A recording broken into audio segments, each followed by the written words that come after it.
Hello and welcome to Charter Local Edition Northwest. Today we're in Yakima and we're talking about the issues that matter most to you. My guest today is longtime Senator Jim HONEYFORD. Jim, thank you so much for joining us. We certainly appreciate it. You've been serving us in the legislature for as long as I can remember. We'd like to thank you for your service. Well, thank you for inviting me to the program. It's always good to be able to communicate with the voters. The 2015 session is coming right up, and can you just jump in and tell us what your goals are for this year?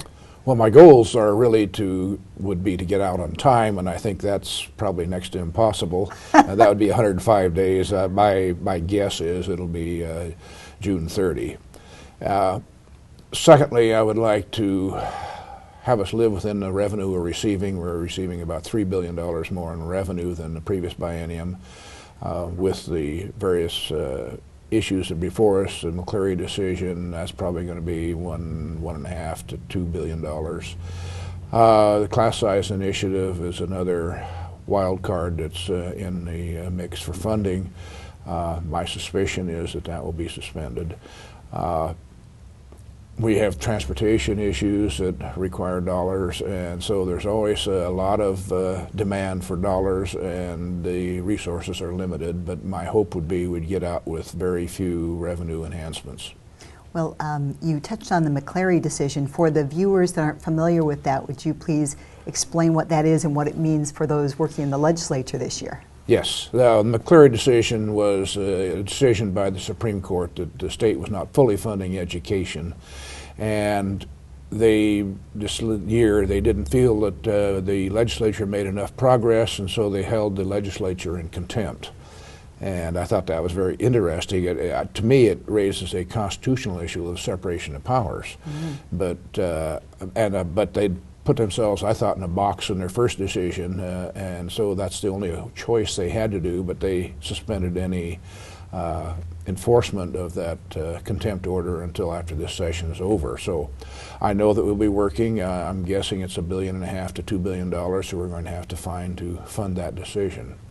And so based on that, moving forward into this year, what are your hopes for our local schools and our local kids that you represent?